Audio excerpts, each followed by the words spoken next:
Hello everyone, इस video का topic है बियरिंग को फेल होने से कैसे बचाएं, क्या क्या प्रिवेंटिव एक्शन लें, steps to preventing bearing failure. तो अगर किसी इंडस्ट्री में किसी इक्विपमेंट का बियरिंग जो अगर स्मूथली चलते रहेगा तो प्रोसेस भी स्मूथली होते रहेगा, अपना प्रोडक्शन भी स्मूथली रहेगा।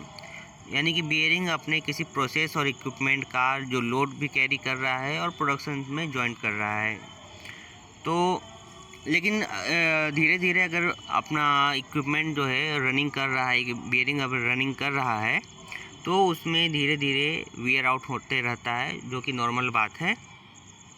लेकिन एक समय के बाद वो उसका जो वियर है इतना बढ़ जाएगा कि उसका सेल्फ लाइफ जो होता है वो ख़त्म हो जाएगा और इक्विपमेंट का जो होता है ब्रेकडाउन हो जाएगा। और कभी कभी ये जो कभी कभी होता है ये अपने लापरवाही या फिर अपना सही से मॉनिटर नहीं करने पर समय से पहले भी बियरिंग फेल हो जाता है, जिससे अपना इक्विपमेंट ब्रेकडाउन में चला जाता है। तो अगर बियरिंग जो है अगर सही से मूव नहीं करेगा तो उसके चलते शाफ्ट जो होता है शाफ्ट भी जाम हो जाएगा। शाफ्ट जाम होने से अपना जो मशीन होता है वो ब्रेकडाउन में चला जाएगा। तो इसको रोकने के लिए कई सारे तरीके होते हैं, कई सारे पुराने तरीके हैं, कई सारे अभी नए तरीके आ गए हैं जिससे हम इसको कंटिन्यू मॉनिटर कर सकते हैं और अपने इक्विपमेंट में कोई दिक्कत तो नहीं है इस बात का पता लगा सकते हैं कि कहीं अपना जो डाटा है उसको रेगुलर चेक करते रहें, अपना नए नए डाटा लेते रहें, एनालिसिस करते रहेंगे, जिससे कि हमको इक्विपमेंट में कोई दिक्कत तो नहीं है इसके बारे में हमको पहले से पता होगा। और पहले से पता होने से हम उसमें समय से पहले एक्शन लेंगे और जिससे अपना बियरिंग का जो लाइफ होता है उसको हम बढ़ाने का प्रयास करेंगे। तो उसमें से कुछ तरीके यहाँ बताया गया है। तो पहला तरीका है बियरिंग का जो है जो डिज़ाइन होता है, बियरिंग सही बियरिंग डिज़ाइन को हमको सेलेक्ट करना। तो जो बियरिंग अगर सही डिज़ाइन का अगर हम सेलेक्ट करेंगे तो उससे क्या होता है वो स्मूथली चलेगा, उसमें ओवरलोड नहीं होगा और कोई उसमें अबनॉर्मल साउंड नहीं आएगा। तो किस प्रकार के अधिकतर जो होता है अपना इक्विपमेंट होता है उसका इक्विपमेंट का जो OEM होता है, यानी कि जो उसका मैन्युफैक्चरर होता है, ओरिजिनल इक्विपमेंट मैन्युफैक्चरर जो होता है OEM, वो डॉक्यूमेंट दिया होता है या फिर वो बताया रहता है कि हमारे इक्विपमेंट में ये वाला बियरिंग जो भी बियरिंग लगता है उसका स्पेशल ये वाला बियरिंग लगाया जाएगा। इस टाइप से अगर वो पहले से बताया रहता है तो हमको वही उसके बताए हुए जो अपने को बताया रहता है, सजेशन दिया रहता है, हमको वही बियरिंग लगाना चाहिए। तो इससे क्या होता है उसको लगाने से अपने को जो लोड हैंडल करने में आसानी होता है। जैसे कि एग्जांपल है कि अगर बेल्ट ड्राइव इक्विपमेंट जो होता है उसमें जो बियरिंग का रिक्वायरमेंट होता है वो सीधा जो लाइन इक्विपमेंट जो होता है इनलाइन इक्विपमेंट में बियरिंग के रिक्वायरमेंट से दोनों अलग होता है, क्योंकि दोनों में अलग अलग लोड लगता है, इसलिए दोनों का रिक्वायरमेंट भी अलग होगा। दोनों में हम एक ही प्रकार का बियरिंग नहीं लगा सकते हैं, इसलिए हमको जो मैन्युफैक्चरर होता है इक्विपमेंट का उसके सजेशन दिया हुआ ही बियरिंग हमको जनरली यूज करना चाहिए। और दूसरा है स्टोर बियरिंग एक्टिवली, यानी कि बियरिंग को सही तरीके से स्टोर करके रखना चाहिए। कई बार होता है कि बियरिंग को बहुत ज़्यादा मात्रा में पहले से मंगा लिया जाता है कि कभी भी अपना अगर इक्विपमेंट फेल होगा तो हम उसको तुरंत स्टोर से लाके हम तुरंत चेंज कर दें। वैसे जनरली ये देखा जाए तो सबको सही लगता है, लेकिन ये पूरी तरह से सही प्रोसेस नहीं है, क्योंकि अगर हम इक्विपमेंट के फेल या बियरिंग फेल होने के बाद हम उसे बदलेंगे तब उसके लिए हम बहुत दिन से बियरिंग को जो हम अपना स्टोर करके रखते हैं।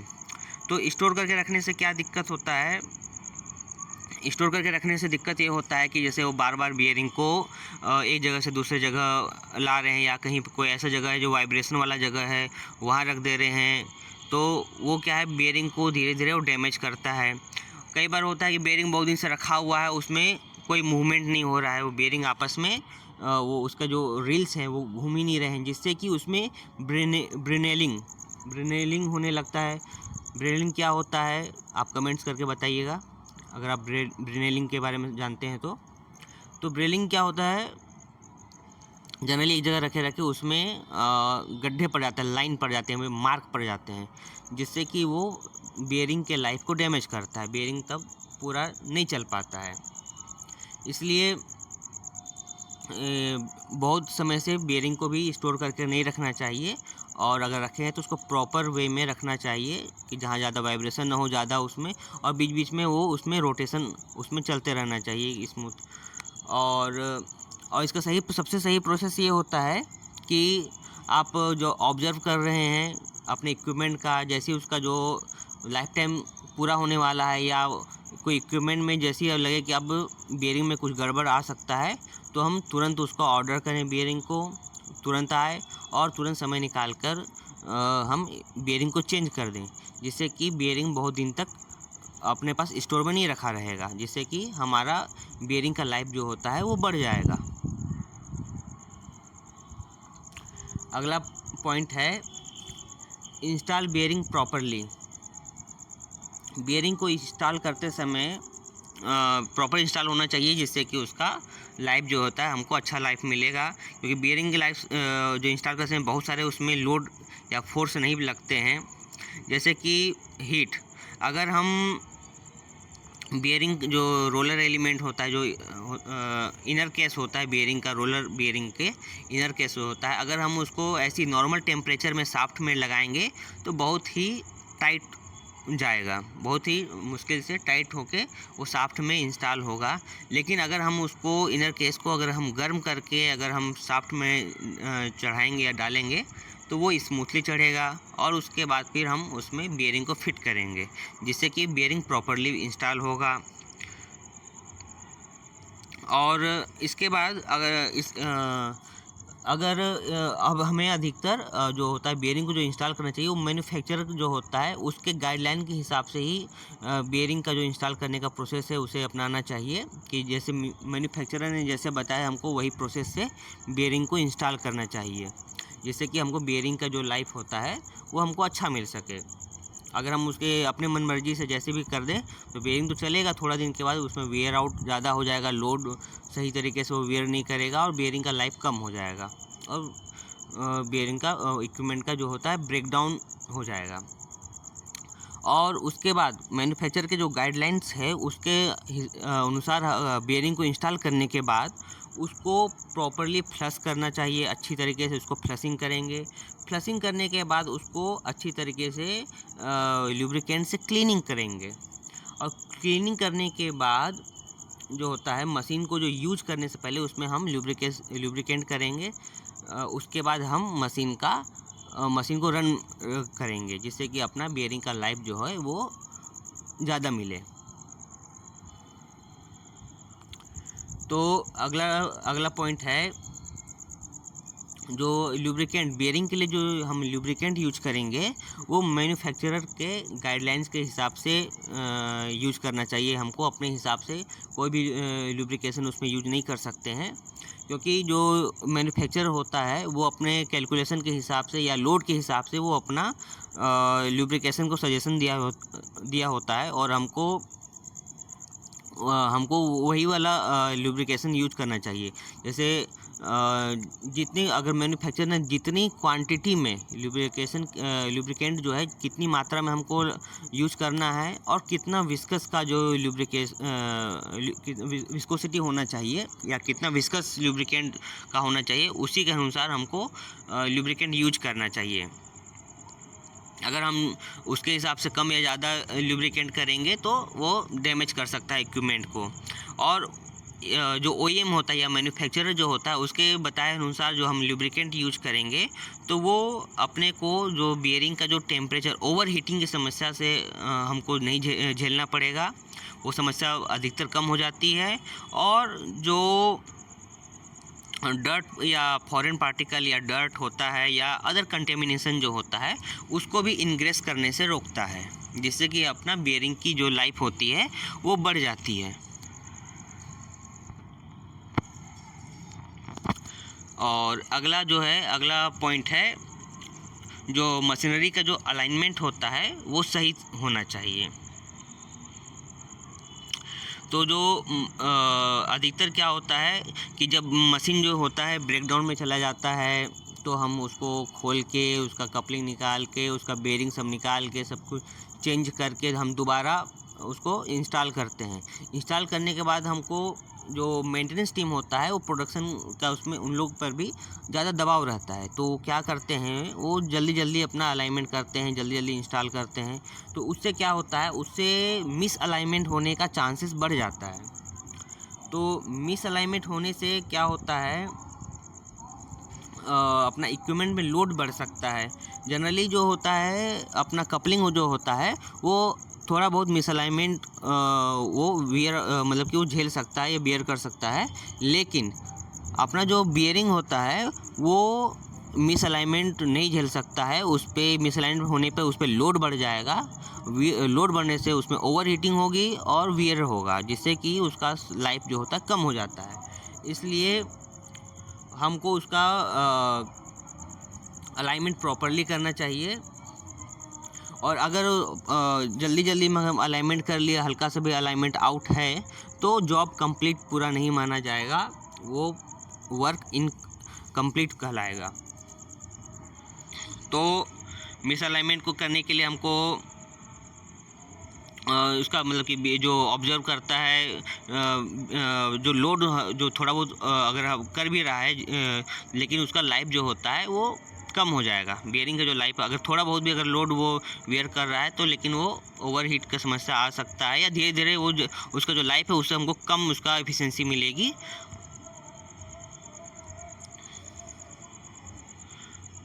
तो इसके लिए जो सबसे बेस्ट प्रैक्टिस है, तो उसको हमको क्या बोलते हैं, ऑपरेशन में लाने से पहले उसका अच्छे तरीके से हमको उसका अलाइनमेंट जो है उसको चेक करना चाहिए। और जब एक बार सेटिस्फाई हो गया कि हाँ अलाइनमेंट सही है, उसके बाद ही हमको उसका मशीन को रनिंग में लेना चाहिए। और रनिंग में करने से पहले हमको उसका जो अलाइनमेंट की जो रीडिंग है उसको डॉक्यूमेंटेशन कर लेना चाहिए या रीडिंग लिख के रख लेना चाहिए। और बीच में हम जो बीच में उसको चेकिंग करेंगे कि अलाइनमेंट सही है या आउट हुआ नहीं, तो उसके लिए हमारा वो हो जाएगा बेस पॉइंट हो जाएगा, उसके आधार पे या बेस लाइन हो जाएगा कि हम उस रीडिंग के आधार पे हम आगे का भी देखेंगे कि हाँ अपना इक्विपमेंट अलाइनमेंट सही है या आउट हो गया है। उस पॉइंट के आधार पे हम आगे चेक करते रहेंगे। आजकल नए नए तरीके निकल गए हैं, जैसे कि आजकल लेजर अलाइनमेंट सिस्टम आ गया है, तो उससे हम बहुत हद तक सही अलाइनमेंट उससे और कम टाइम में सही अलाइनमेंट हो जाता है। तो अलाइनमेंट होने से अपना क्या, अगर अलाइनमेंट आउट होता है, अलाइनमेंट आउट होने से पावर या एनर्जी ज़्यादा कंजप्शन करेगा, जिससे उसका लोड बढ़ेगा और उसका इफ़िशिएंसी जो होता है इफ़िशिएंसी भी कम हो जाता है। इसलिए हमको अलाइनमेंट पे विशेष ध्यान देना चाहिए। और अगला पॉइंट है बैलेंसिंग इक्विपमेंट वेल, यानी कि जो इक्विपमेंट होता है उसका बैलेंसिंग जो होता है वो अच्छा होना चाहिए। तो अगर जैसे एक एग्जांपल लेते हैं, अगर कोई जो इक्विपमेंट है वो इम्बैलेंस हो जाए, या तो एग्जांपल के लिए ले सकते हैं फैन। अगर फैन इम्बैलेंस होगा तो वो ज़्यादा लोड लेगा और उसका लाइफ भी कम होगा। और अगर वो इम्बैलेंस होगा, ज़्यादा लोड ले रहा है, तो उसमें एबनॉर्मल साउंड आएगा। तो और वो क्यों होता है, वो होता है वाइब्रेशन के चलते। यानी कि जहाँ भी इम्बैलेंस होगा तो वहाँ पर इक्विपमेंट में वाइब्रेशन आएगा, वाइब्रेशन आने से पूरा इक्विपमेंट डैमेज हो सकता है। और उसके साथ में बियरिंग भी, सबसे पहले बियरिंग डैमेज होता है।